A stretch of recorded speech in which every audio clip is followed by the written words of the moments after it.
আসসালামু আলাইকুম। সবাই কেমন আছেন?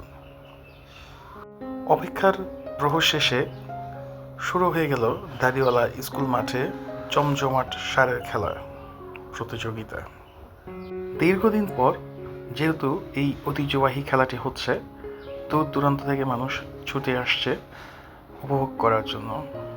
বেশ কিছু হাই প্রোফাইল ষাঁড় আমরা দেখছি, তার মধ্যে বাংলার এসআই, চিতাবাঘ, এছাড়া ফাটাকেস্টো, নিউ শুটার, বাংলা শুটার, সব জনপ্রিয় ষাঁড়গুলো মাঠে উপস্থিত। আপনারা দেখছেন চিতাবাঘকে, সে তার সাজসজ্জা নিয়ে চলে এসছে দাড়িওয়ালা স্কুল মাঠে। খুবই জমকালো এবং জমজমাট একটি আসর হবে, তাতে কোনো সন্দেহ নাই। সব সুন্দর সুন্দর আকর্ষণীয় ষাঁড়গুলা মাঠে উপস্থিত, যাদের দেখার জন্য দর্শকরা এত কষ্ট করে দূর দূরান্ত থেকে ছুটে এসেছে। ইভেন তাদের কষ্ট অনেকাংশেই সার্থক, কারণ অবশেষে এই প্রতিযোগিতাটা মাঠে গড়াচ্ছে এবং খুব সুন্দরভাবেই গড়াচ্ছে। আপনারা দেখছেন দয়ালকে, সেও আজ ভালো কিছু করবে এই প্রত্যাশা। একে একে সব নামি দামি ষাঁড়গুলো মাঠে প্রবেশ করছে। আপনারা দেখছেন প্রিন্স রাজকে, সেও দীর্ঘদিন পর মাঠে নামছে। এছাড়া আপনার ইবাদ ভাইয়ের গাজী, দয়াল, সবাই খুব ভালো পারফরমেন্স করবে, সেটাই আমাদের সবার প্রত্যাশা।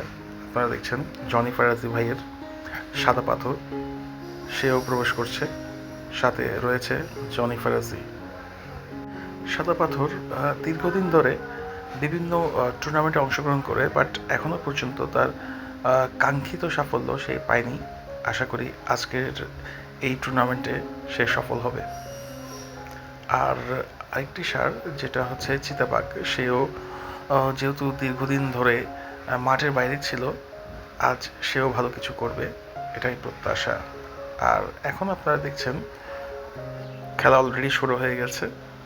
একের পর এক ষাঁড় মাঠে আসছে এবং তাদের পারফরমেন্স করে যাচ্ছে। দাড়িওয়ালা মাঠের সব আপডেট নিয়ে আমার পূর্ণাঙ্গ আরেকটি ভিডিও আসবে ইনশাল্লাহ, আশা করি আপনারা দেখবেন।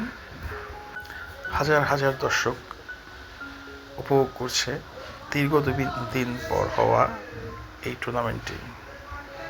আর এখন আপনারা যে ষাঁড়টি দেখছেন, এটি হচ্ছে ফাটাকেস্টো। তার লুকটা দেখুন, খুবই সুন্দর। ফিটনেস থেকে শুরু করে শিং, কুজ সবগুলোই অসাধারণ। ফাটাকেস্টো আজ ভালো কিছু করবে, সেটাই সবার প্রত্যাশা। আর এখন আপনারা দেখছেন প্রিন্স রাজকে। চট্টগ্রাম থেকে খুলনার মাটিতে আসা পর্যন্ত এখনও সে কোনো শিরোপা জয়লাভ করতে পারেনি। আশা করি এবার সে দর্শকদের সেই প্রত্যাশা পূরণ করতে পারবে। যেহেতু খুব নামি দামি ষাঁড় এই টুর্নামেন্টে অংশগ্রহণ করেছে, বলাই যায় যে টুর্নামেন্টটা এই বছরের অন্যতম সেরা একটি টুর্নামেন্ট। চলুন আমরা ইবাদ কাকার গাজীর খেলাটি দেখে আসি। ইবাদ কাকার গাজীর সাথে কালারচানের খেলা হয়েছিল। আপনারা দেখছেন গাজী যথেষ্ট শক্তিশালী ষাঁড়, সে যথেষ্ট ভালো খেলে, পাশাপাশি কালারচানও যথেষ্ট ভালো খেলেছিল। তবে গাজীর যে শক্তিশালী পুশ, তার সামনে কালারচান বেশিক্ষণ টিকতে পারে না।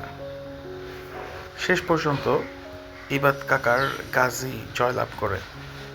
আপনারা দেখছেন ষাঁড় দুটো খেলতে খেলতে দর্শকদের মাঝেই চলে গিয়েছে।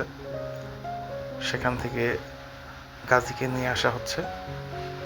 আমাদের ইবাদ কাকাকে দেখছেন গাজীর সাথে তাকে মাঠে প্রবেশ করতে।